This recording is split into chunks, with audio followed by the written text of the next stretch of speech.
The following program, The Russ Belville Show, is intended for responsible adults only. We advocate to the repeal of marijuana prohibition for adults. We discuss the science, culture, and controversy about America's marijuana laws. We do not advocate any illegal activity and encourage all listeners to learn their state and federal marijuana laws. Opinions and claims made by guests and advertisers on The Russ Belville Show are their own, and The Russ Belville Show cannot be held legally responsible for their validity or reliability. Viewer discretion is advised. You take a seed, you plant it, you grow it, you dry it, you roll it, you smoke it. You take a seed, you plant it, you grow it, you dry it, you roll it, you smoke it, and it goes down smooth. Hey! Spanning the continent to bring you the truth about cannabis and marijuana law reform. I smoke pot and I like it a lot. From the promise of legalization. And I think that we need to rethink and decriminalize our marijuana laws. To the agony of prohibition. One major responsibility is to encourage people to use less drugs. The Russ Belville Show, the voice of the marijuana nation. Yeah, I hear you had a question for me. Now, here's your host, Radical Russ Belville. We love it.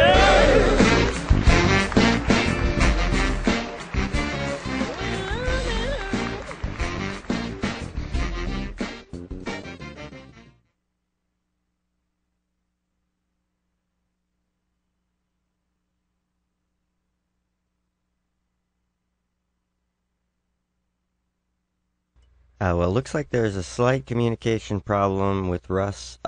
We can't quite hear him. Russ, we cannot hear you. We cannot hear Russ. Okay, we'll see what we can do about this, and we'll get back.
The Russ Belville Show is blogging and podcasting daily at radicalruss.com.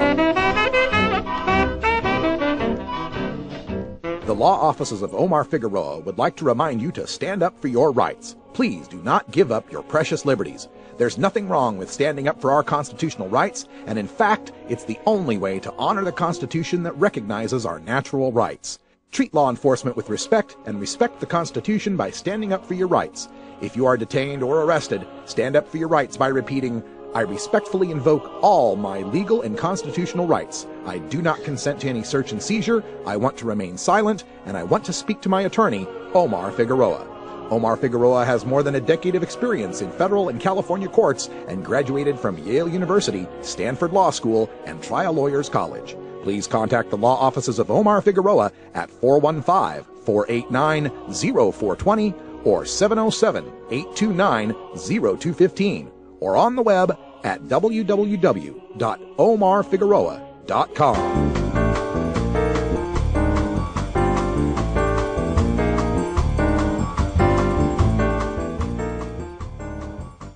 Now it's time for your 420 Radio News for Tuesday, June 18th, 2013. I'm Russ Belville. President of the U.S. Marijuana Party, William A. Chengelis, better known to marijuana law reformers as Wayward Bill, has been arrested on charges of distribution of a dangerous controlled substance by Washington, D.C. federal police, according to reports from Denver's John Doe Radio. Tim Martin reports that Chingelis and federal marijuana patient Irvin Rosenfeld were initially detained, but Rosenfeld was soon released without arrest. Chingelis is scheduled for a bond hearing this afternoon on charges of allegedly passing a cannabis-medicated candy to a patient on federal property, according to Martin. According to NORML, under federal law, distribution of a small amount of marijuana for no remuneration is treated as possession. The penalties for first-time possession under federal law are a misdemeanor with a possible 1 year in prison and $1,000 fine.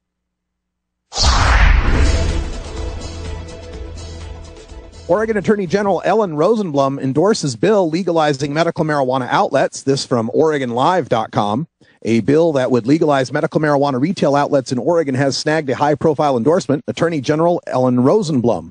Rosenblum sent a letter this month to Senator Floyd Przansky, Democrat of Eugene, and Representative Peter Buckley, Democrat of Ashland, urging them to pass HB 3460 legislation that would create a registry of state-licensed medical marijuana retail outlets. Oregon already is home to a booming medical marijuana retail industry where the state's estimated 53,000 patients can walk into a club or collective with cash and walk out with cannabis. Those establishments are not regulated or licensed by the state. She wrote, quote, "These facilities operate in a climate of uncertain legality, and the absence of a clear regulatory structure makes ensuring compliance with the law difficult," end quote. Rosenblum added that the bill would ensure that anyone with a valid Oregon medical marijuana card would, quote, "be able to obtain medical marijuana safely, predictably, promptly, and legally." New Hampshire nears approval of medical marijuana law from Reuters.com. New Hampshire is set to become the final state in New England to allow medical marijuana after negotiators from the Republican-controlled Senate and Democratic-controlled House agreed Tuesday on a bill backed by Governor Maggie Hassan. The law would allow for up to 4 marijuana dispensaries to open as soon as 2015. Patients with cancer, HIV, glaucoma, and other diseases would be eligible to purchase the drug with state-issued identity cards. A provision in a version of the bill passed by the New Hampshire House that would have allowed patients to cultivate their own marijuana was stripped from the compromise bill, said Matt Simon, a New Hampshire-based legislative analyst for the Marijuana Policy Project. The compromise bill also bars the use of medical marijuana for treatment of post-traumatic stress disorder and limits most medical providers to treating 5 medical marijuana patients at any one time. Medical cannabis patients will rally in Olympia to save medical cannabis in Washington state, from the SanJuanislander.com. Residents that use cannabis as medicine from all over the state of Washington will be gathering in Olympia at the Capitol campus Wednesday, June 19th, and their message is clear. Medical cannabis patients are angry about an amendment that was quietly slipped into the state Senate and House budget bills that would put the control of their medical fate in the hands of the State Liquor Control Board. The amendment could fundamentally change every section of the state's current medical cannabis laws. These regulations would include limits on age, the amount of medication a patient could have, which conditions would qualify, where they could get their medication, and who could actually grow it. The Liquor Control Board has already stated publicly that they believe the tax-free status of cannabis as a medication would be a threat to the Liquor Control Board's projected revenue stream from recreational marijuana sales. Current state law does not tax medications that require a health care provider's signature. This law could single out cannabis as the only medication in the state targeted for taxation. Drug testing for food stamps and 10 other GOP amendments to the Farm Bill, from MSNBC.com. The House of Representatives takes up debate on the Farm Bill Tuesday, which in its current form cuts $20.5 billion from the Supplemental Nutritional Assistance Program, better known as food stamps. Those cuts are already estimated to end benefits for about 2 million people who are already part of the program, but some of the amendments proposed by Republicans could make it even harder for many more Americans to get access to the assistance they need. Many Republicans have pushed for a drug testing requirement for welfare recipients in recent years, and North Carolina Republican Richard Hudson is the lead co-sponsor on an amendment that would allow all states to create the same requirement for food stamp recipients as well. Missouri's Ann Wagner is leading on an amendment to extend a lifetime ban on food stamp benefits for dangerous felons. Republican Austin Scott of Georgia thinks that amendment doesn't go far enough and introduces one that adds drug-related felony to the reasons to deny food stamps for life. This has been your 420 Radio News for Tuesday, June 18th, 2013. I'm Russ Belville. When we come back, we go behind the headlines to look at hemp in the state of Maine. You're listening to The Russ Belville Show on 420radio.org.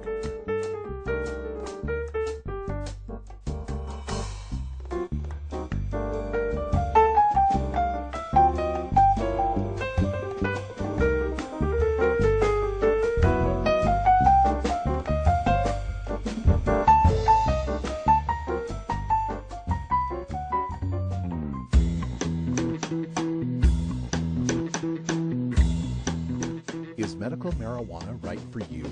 When you are stricken by an illness, injury, or disability, you deserve to live your life as free from pain and suffering as possible. Modern medical researchers have developed some amazing pharmaceutical drugs, but these may not be the best solution for you. At Alternative Medical Choices, we help collect your medical records history and provide a physician's review and examination to help you qualify for the use of medical marijuana in Oregon and Washington State.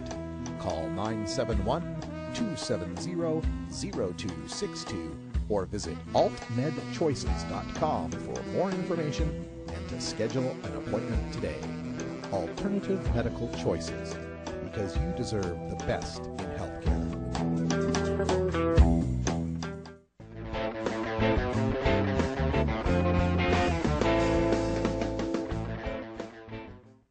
On an all-new intervention. Mark, welcome home. Please, come, join us.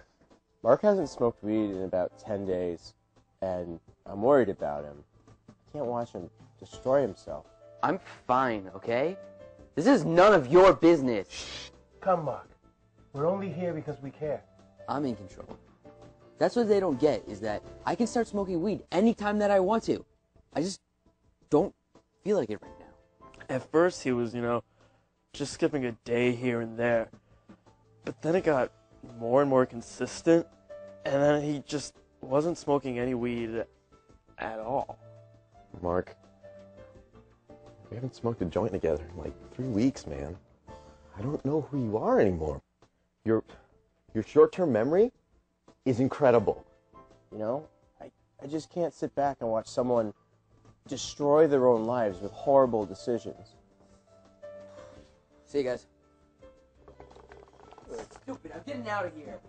Hey, don't touch me! It hurts me a lot, What do you do for someone that you care about that is ruining their own life? What do you do? He's not showing any signs of starting.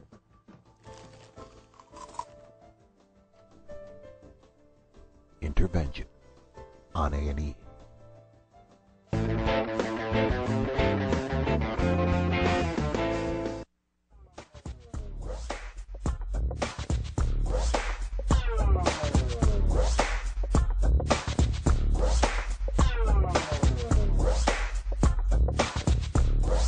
Cannabinoids and health. Cannabinoids. Cannabinoids. Cannabinoids. Why am I having trouble saying that? Cannabinoids. Jeez. Cannabinoids. What a gift. Flame on if you can. You're looking for that dope weed. Fire it up. Flame on if you can. You're looking for that dope weed. Bully boy's the man. Flame on if you can. You're looking for that dope weed. Flame on, get the light on. Every burn buzz. All right, welcome back, everybody. Time for us to go behind the headlines. And today I was taking a look at some of the headlines coming out of the state of Maine, where they have just recently passed a bill that amends their current hemp law. A lot of states across the United States have a law that allows for the growing of industrial hemp. But the problem with the law in many cases is that it requires them to get permission from the federal government, right?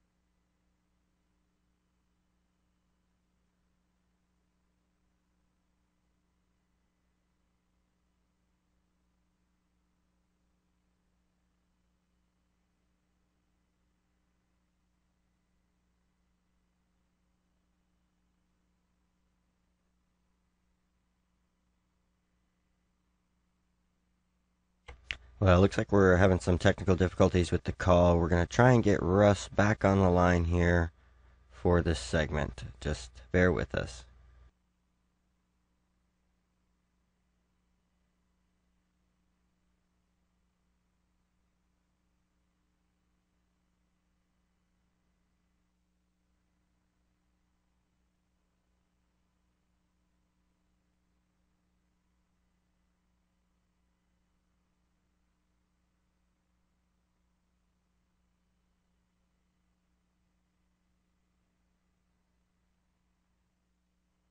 The person whom you're trying to reach is currently on... Okay, fine. Well, looks like Russ is dipped out of signal range, so we're going to go ahead and take a quick break. with some 10-foot ganja plant. So enjoy. We'll be back soon.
Okay, that's what I figured. I inserted a random pop-up and took us to a break. Okay, no problem. Bye.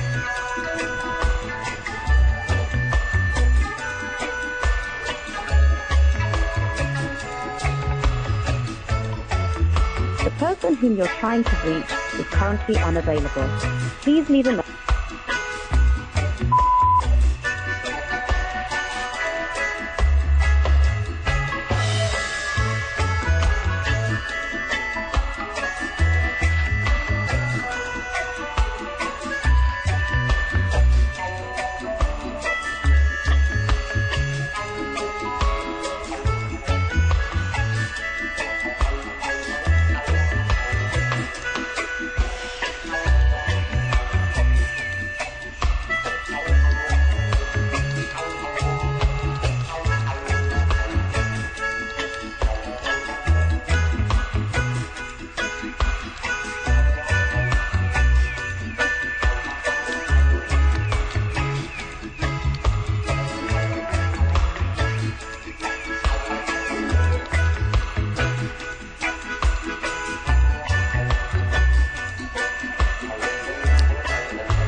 Well, I'm so messed up.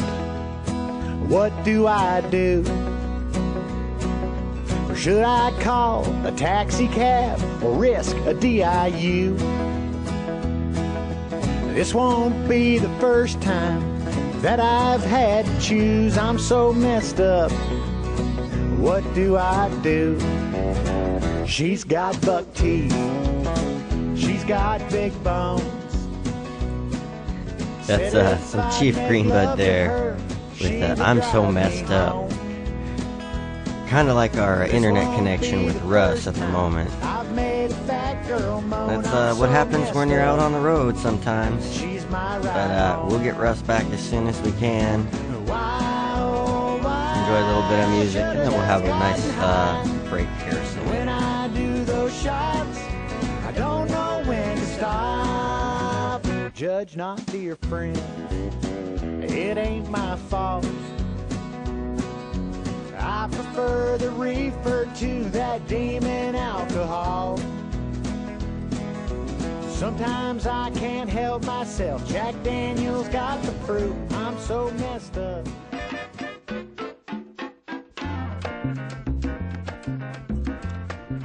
Well, I think by now most of you should know what that sound means. It's 420 somewhere, so fire up if you got it. Oh, have you ever met that funny reefer man? a reefer man. Have you ever met that funny reefer man? A reefer man. If he said he swam to China, he would sell you South Carolina. Then you know you're talking to that reefer man.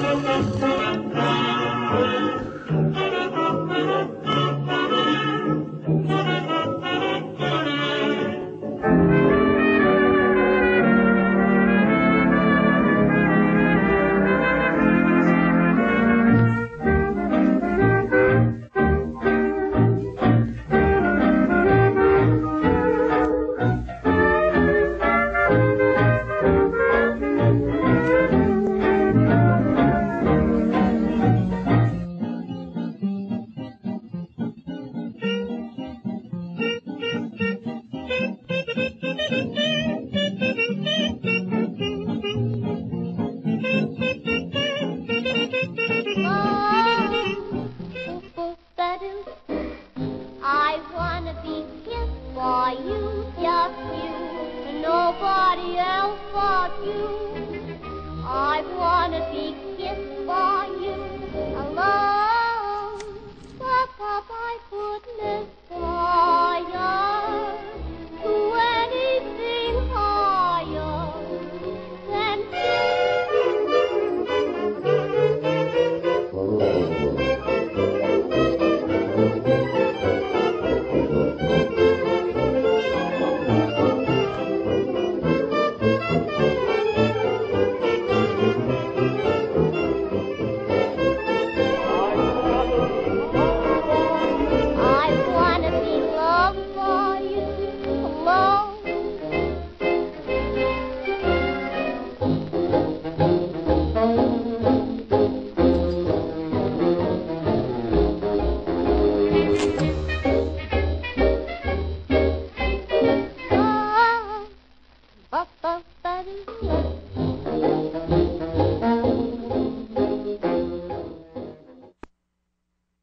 Big Daddy thinks. Funky roller ring, roller ring, roller ring, roller ring.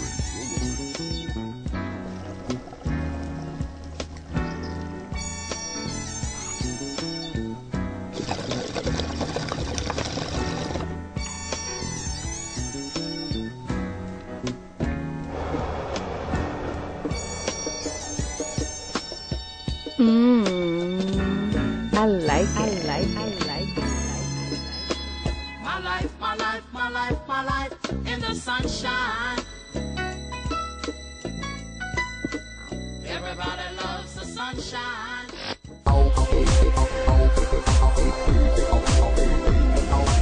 Everyone knows music and marijuana go together, so let's wind up our 20 after break with the Russ Belville Show's Daily Toker Tunes, the best in pod-safe 420 music from around the web.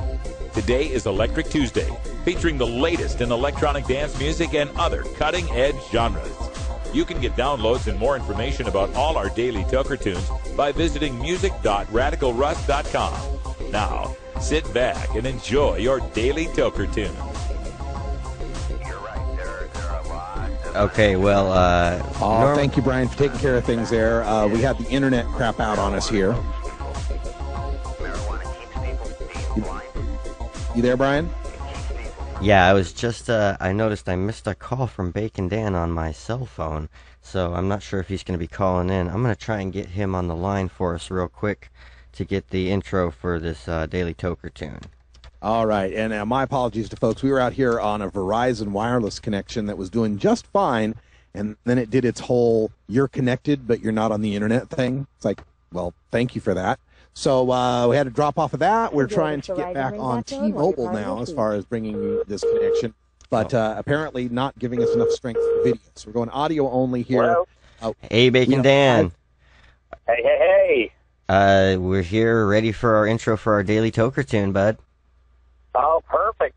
Well, today we're going on a little bit of a different key, if you can put it that way. A little bit away from the dance music and still with a cover of a very great band out of the Norwegian metal scene. They actually are all heavy metal singers of Norwegian and Finnish death metal bands, but they also cover 80s songs. Nice. So, what do we got here for our tune? We have got the Northern Kings with Take On Me. All right, well, this should be good. Bacon Dan's tune for today, Northern Kings, Take On Me. Enjoy.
That you say, is it life or just to play my worries away? You're all the things I've got to remember, shying away.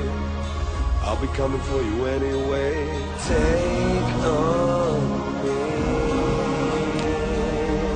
Take me on while we go.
Sergeant Craig Simpson. There are other tests which officers can perform that may help them to make this determination.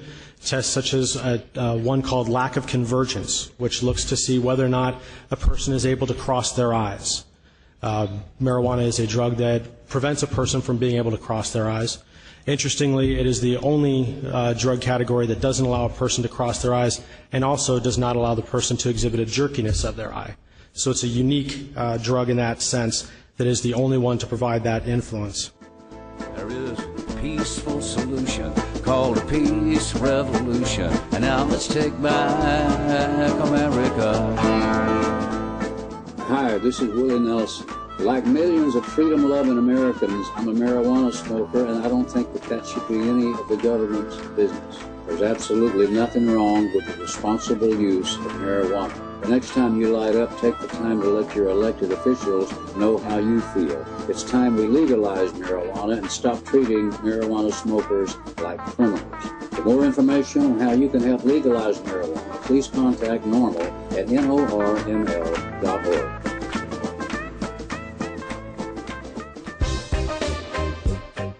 The cannabis community includes a diverse set of activists and nonprofits working to end the prohibition of marijuana.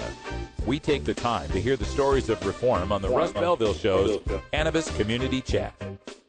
All right, welcome back, everybody. 31 after the hour. And like I mentioned at the top of the show, I am live here at the Lax Lounge in Tempe, Arizona. Hey, guys, make some noise. Let them know you're real. Yay, we're here at the Lax Lounge. So this is like legitimately a real cannabis community chat. 'Cause I'm just hanging out here with a bunch of patients, and they got a TV on here. They're showing, is this Jackass 1, 2, or 3 that we're watching?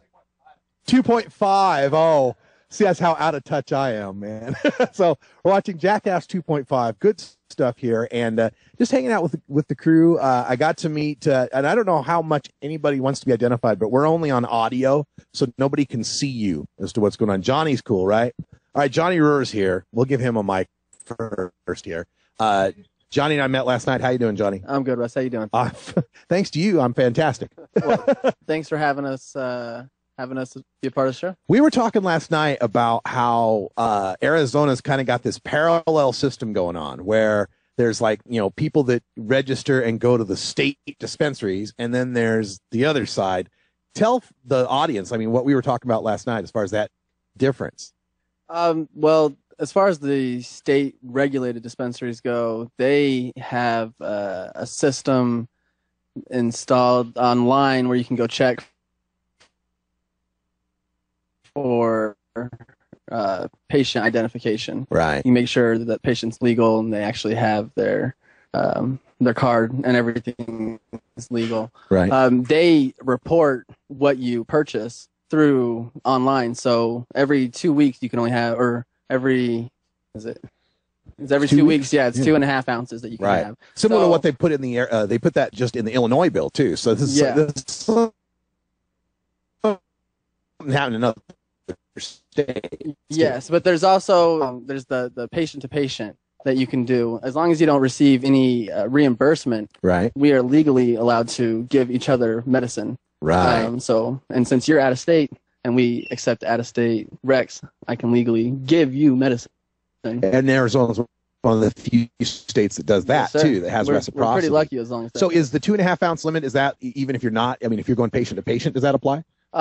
It does, but there's no way they can really track it. Because there's no database or tracking. Exactly. The other major difference you're telling me is just one of economics. It's like expensive at these state places. Yes, because they spend all the money to go out and do the research, and they fly their crew out to California, and they fly them out to Colorado to check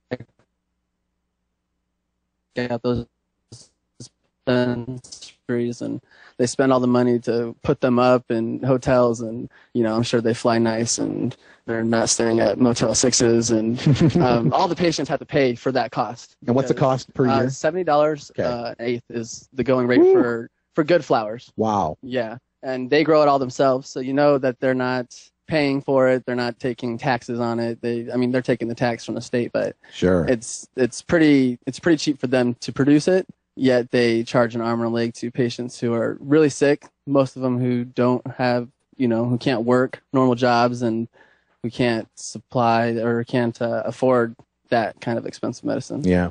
One of the things that our opponents do all the time is they want to characterize medical marijuana, and they'll say, the average medical marijuana patient in California is a 32-year-old white male. And I don't know why white makes any difference, but there's a 32-year-old white male with a history of cocaine and meth and blah, blah. They make all these, stereotypes. And I'm looking around the room here, and I'm probably the oldest guy in the room. I'm not sure. I'm 45, but I may be the oldest guy in the room. So what is it about medical marijuana that seems to be, more young people using it? In your mind?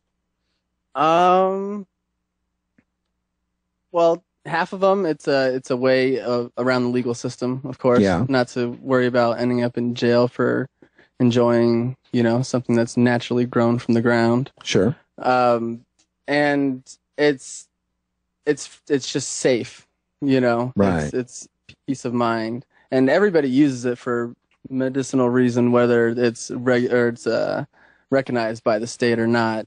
It's very preventative, and everything that goes along with it. So, is it? I mean, do you think more older people would use it if it didn't have so much stereotype and stigma associated with it? Oh yeah, definitely. I think it's definitely going more mainstream. Yeah. And it's okay in the sense that everybody, old timers just smoked weed, but now you have oils coming into the game. Yeah. And things are getting a lot more complicated and unsafe as if people aren't doing things properly. How does Arizona look at concentrates, oils, hash? Does it distinguish in the law? Do you know? It's written into the law that it's legal as it's used for edibles. Oh. So there's really no way they can prove that you're not going to use it for edibles. So eventually. Yeah, eventually, of course. I research that once a month to make sure they don't change that. But as far as Arizona goes, yeah, you're legally allowed to have oils and concentrates and all those goodies that go along with it. Now, I know Arizona, and I reported on this when it was being debated, and I kind of challenged MPP on this, but you've got the 25-mile halo rule. You can't grow if you're within 25 miles of dispensary. How's that affected, your community?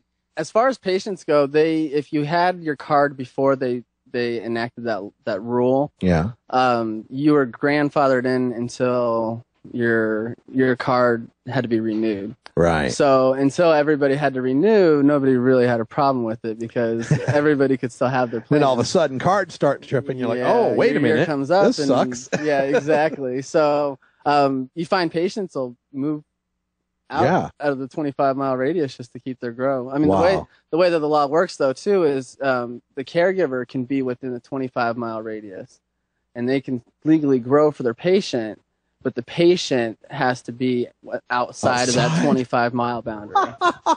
So if you want to drive up to North Arizona and find a bunch of patients who don't grow their own stuff and are willing to just give you their rights to grow, you can grow right next door to the dispensary, but that's not very likely. So, okay. One of the things that I follow all these states and all these laws, and I find all these unintended consequences, right? So what were they trying to do with 25-mile halo? I have no idea what their purpose of it was, but maybe it was to stop the proliferation of grows in urban areas. But what you just described to me is a mass exodus of patients to the suburbs and the outlying, the hinterlands and the desert, and it's 110 out there. Yeah. And then growers still being able to grow in the city limits if they got the patient recs. Exactly. So what good did that do? Nothing. Oh my God. All right. So anything else in the Arizona program, since we're just chatting here, that's just like, that's just nuts?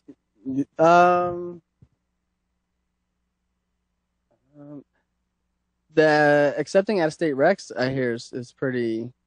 It's rare. Yeah, pretty rare. Most people, when they come to town, don't know that. Yeah. Don't know that that's okay. If you have your rec in any other state, it's valid here. As long as you're not here for more than 2 weeks, which makes you a resident, then you're good. So I know it seems so odd in medical marijuana laws. I'm from Portland, Oregon. Yeah. Right across the border is Vancouver, Washington. And so, there's this Glen Jackson Bridge near the 205. And if I'm a patient standing here, I'm cool. And if he's a patient there, he's cool. But if he crosses the bridge and I cross the bridge, we're criminals. Yeah. What? Yeah. And we have the same list of conditions for the most part. And in most cases, these clinics are even employing the same doctors that can write for both states. Exactly. But no, you gotta pay on both sides. And then the really sad thing is Arizona is really well known for snowbirds. Everybody comes here in the winter because it's cool, but it's not freezing. And what happens is a lot of people come down from Colorado, or they come down from Washington and stuff, and they have their medical card out there. Sure. And they'll medicate back home, and they come to Arizona, and they get pulled over, and they get their blood taken, even though they haven't medicated in Arizona, it's obviously still in their blood, Sure. and they're not a medical patient, so they automatically go to jail. So this gets into the DUI thing. So while Arizona recognizes other states' recommendations for the purposes of not busting them for weed, now what's Arizona's DUI as far as patients go? There's no specific nanogram limit, but you can get a DUI for having it in your system, but they can't. In this active THC we're talking about? Yes, active. But they can't bust you on just THC alone. They do have to have a substantial amount in your system. Is that the same for non-patients? Is that just a general law, or is there an exception for patients? Non-patients in Arizona, if you get caught with a seed or a stem in your car, you go straight to jail. Wow. No ifs, ands, or buts about it. Whew. Yeah, that's a no tolerance state. We're very lucky that Joe Arpaio hasn't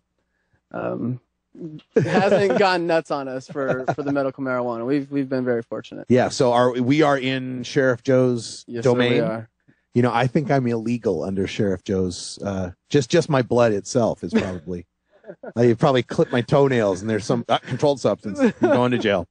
Wow. We are, by the way, folks, we're here at Lax Lounge. Is there any website or contact? Do you guys want people to know or to get in touch with you guys? Lax Lounge at the Instagram, Lax Lounge, Facebook, Lax Lounge, Vapor Club, Lax Lounge, Vapor Club. When I first saw it, since I fly through California all the time, I'm like LAX Lounge. Yeah. And I'm like, no, you got to have like the platinum card to get into that. Man. This is the much better lounge. I've been to those airport lounges. They don't let you smoke weed. Yeah. What the hell?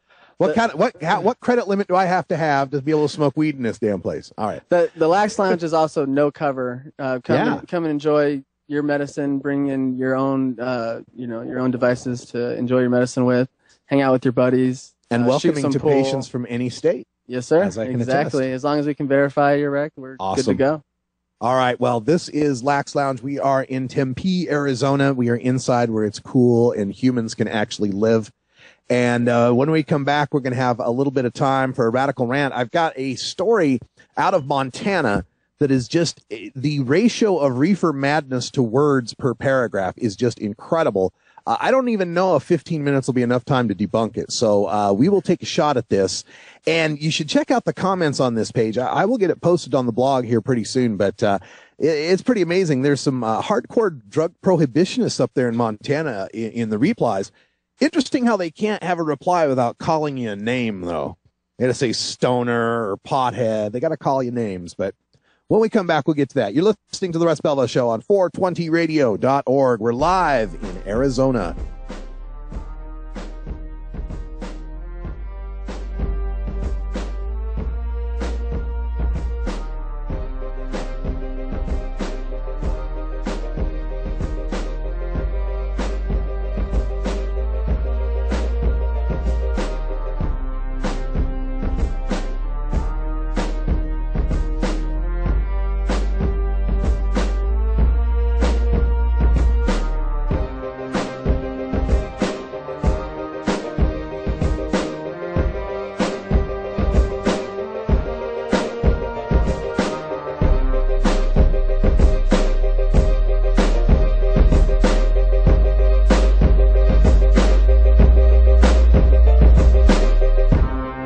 You're tuned into the Russ Belville Show, the voice of the marijuana nation.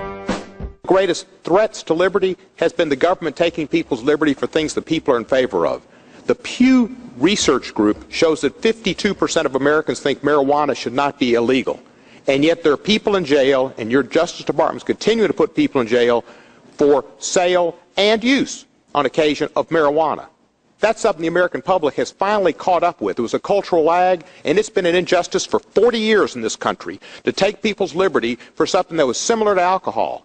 You have continued what is allowing the Mexican cartels power and the power to make money, ruin Mexico, hurt our country by having a prohibition in the late 20th and 21st century. We saw it didn't work in this country in the 20s. We remedied it. This is the time to remedy this prohibition. And I would hope you would do. Man, is that the Reefer man? That's the Reefer man. I believe he's losing his mind. I think he's lost his mind. This is a Russ Belville Show news alert. Whatever you do, don't smoke pot. You don't want to turn out to be a loser, like Olympian Michael Phelps, actor Jack Nicholson, singer Miley Cyrus, rocket scientist Dr. Carl Sagan, pop star Rihanna, actress Cameron Diaz, country legend Willie Nelson, President Barack Obama, Cy Young pitcher Tim Lincecum. Have you ever met that funny reefer man? Have you ever met that funny reefer man?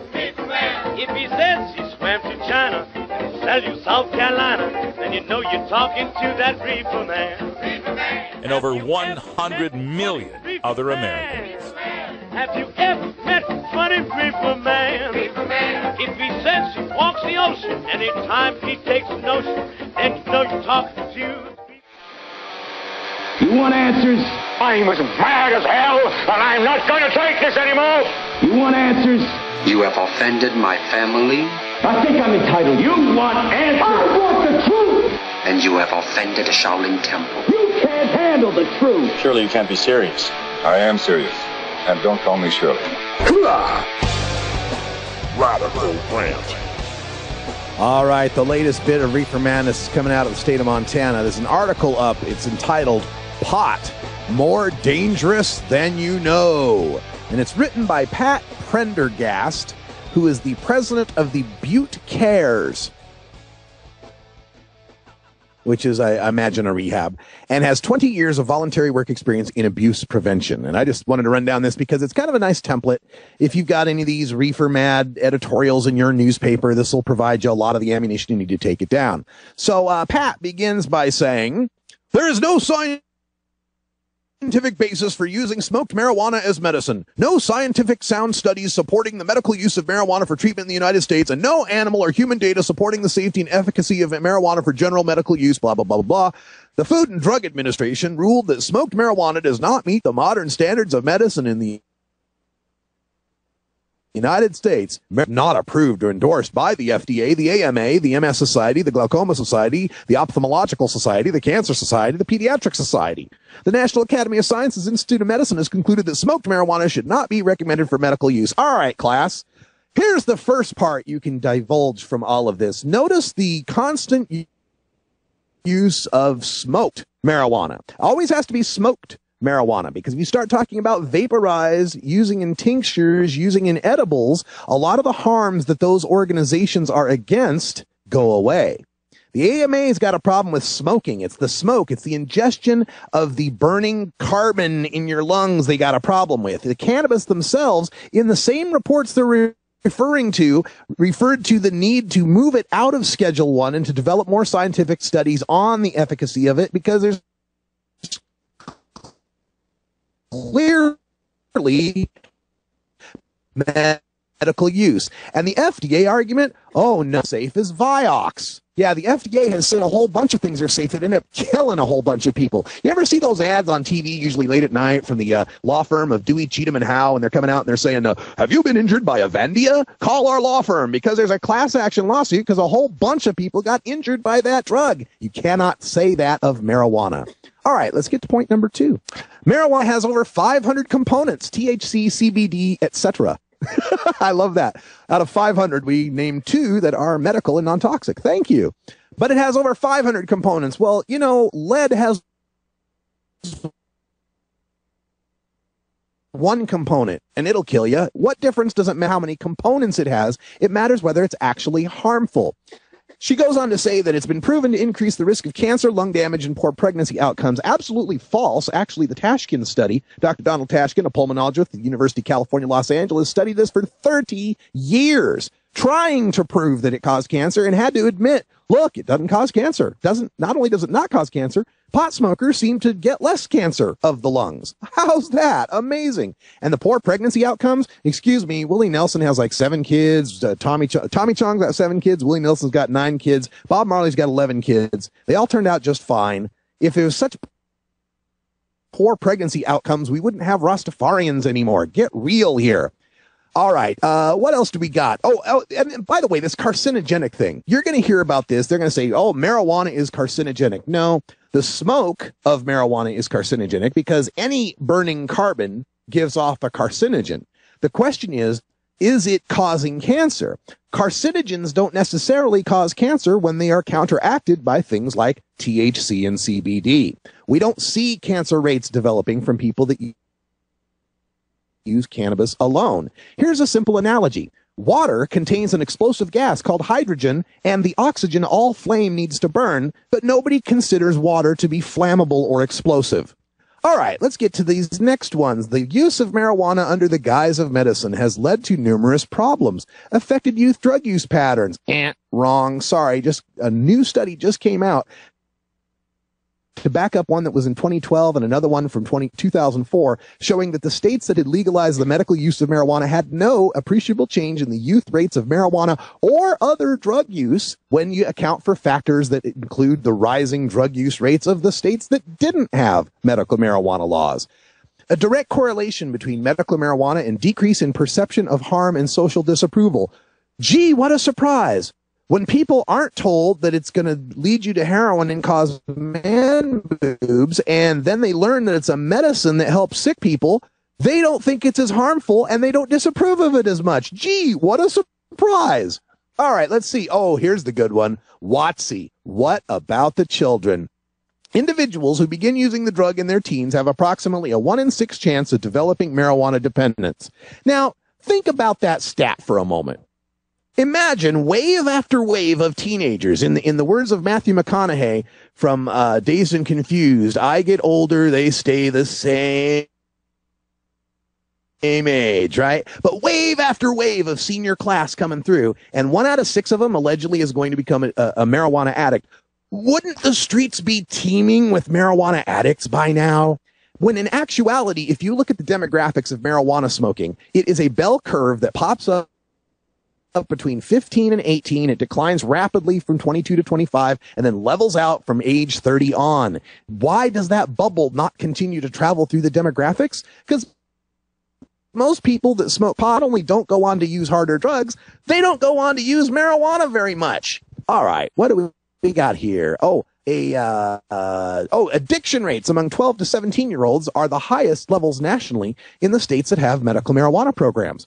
Well, addiction levels, we have to quibble about the definition there. We're talking about whether or not kids are using marijuana, not whether or not they're addicted to it. But am I surprised that more 12 to 17-year-olds use marijuana in medical marijuana states? Well, of course not. This is a chicken and the egg problem. It isn't the case that more people smoke pot in those states because of medical marijuana. It's because more people smoke pot in those states, they were sensible enough to pass medical marijuana laws, either because they know that it's going to be good for the sick people or just out of self-preservation to not be arrested. So, of course, there's more pot use in medical marijuana states. What we haven't seen is that the rates of use in the medical marijuana states rising and falling any differently than national rates. Now, this is a big one. You're going to hear this from all the drug warriors time and time again until we finally just beat it out of their heads. Marijuana use negatively impacts adolescent brain development. A recent study showed that those who used cannabis heavily in their teens and continued through adulthood showed a permanent drop in IQ of 8 points. A loss of 8 points could drop a person of average intelligence into the lowest third of the intelligence range. All right. Well, first of all, this study was so highly suspect, it was discredited within the first week it was put out. Another researcher by the name of Ole Rogeberg took a look at the same exact data and ran it through socioeconomic trends and found it was a more likely predictor if you were poor and didn't get great health care that you were going to have the IQ loss, poor and you didn't get great education and you're going to have the IQ loss, than whether or not someone was smoking pot. This whole thing about pot affecting people's brains or IQ loss, I got 2 words for you. Carl Sagan, man. Carl Sagan. So many intelligent people that are using marijuana because they're intelligent enough to recognize it's less harmful than getting drunk every night or doing other harmful drugs if they want to take a chance to relax here. We've got to just destroy this 8 IQ points. First of all, the study was just ridiculous. And second of all, even if it were true, so what? Do you know what the stats are on the IQ loss of people who binge drink? They're somewhat similar, if not worse. So don't give me this. Just start treating us equally. And if people want to pickle their brains, let them. It's not your job to throw them in jail for that.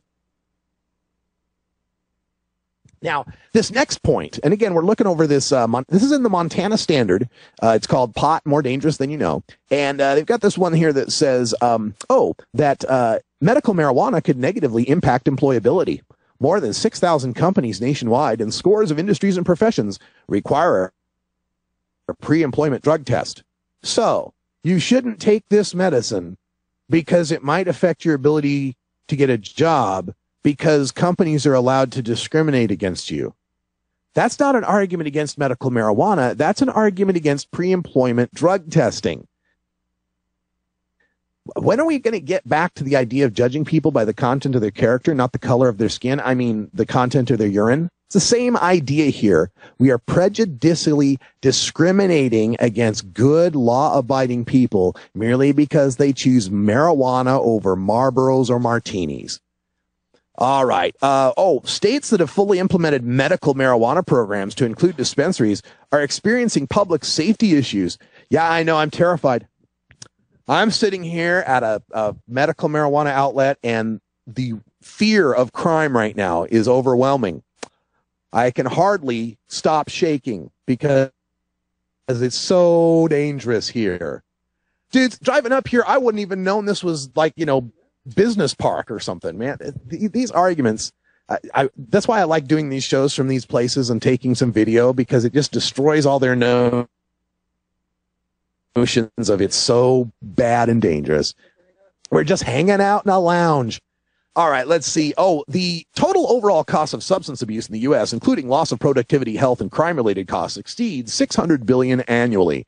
This includes approximately $235 billion for alcohol, $193 billion for tobacco, and $181 billion for illicit drugs. Yes, because alcohol, tobacco, and illicit drugs are toxic and addictive.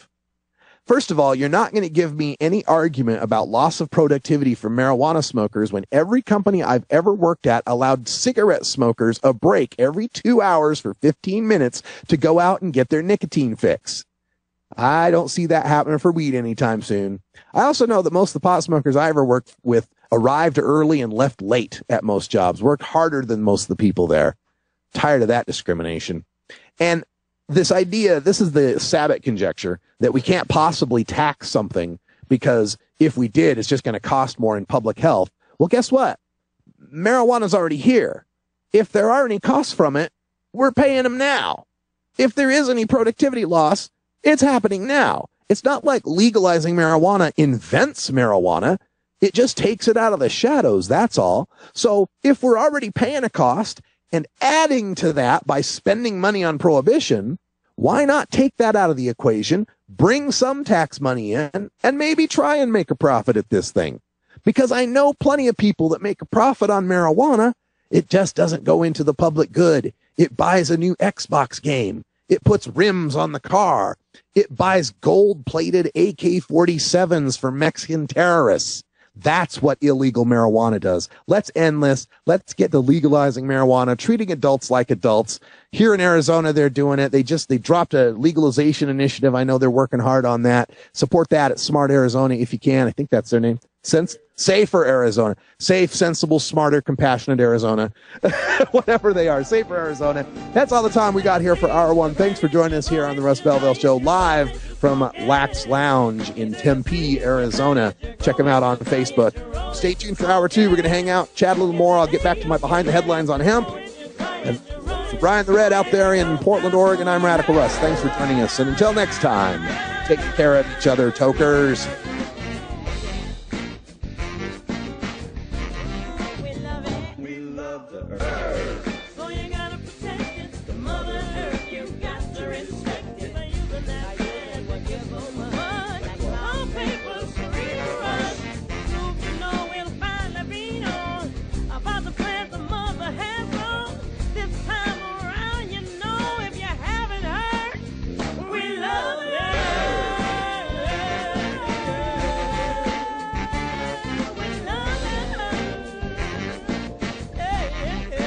This is the Russ Belville Show. The Russ Belville Show is blogging and podcasting daily at radicalruss.com. You take a seed, you plant it, you grow it, you dry it, you roll it, you smoke it. You take a seed, you plant it, you grow it, you dry it, you roll it, you smoke it. You take a seed, you plant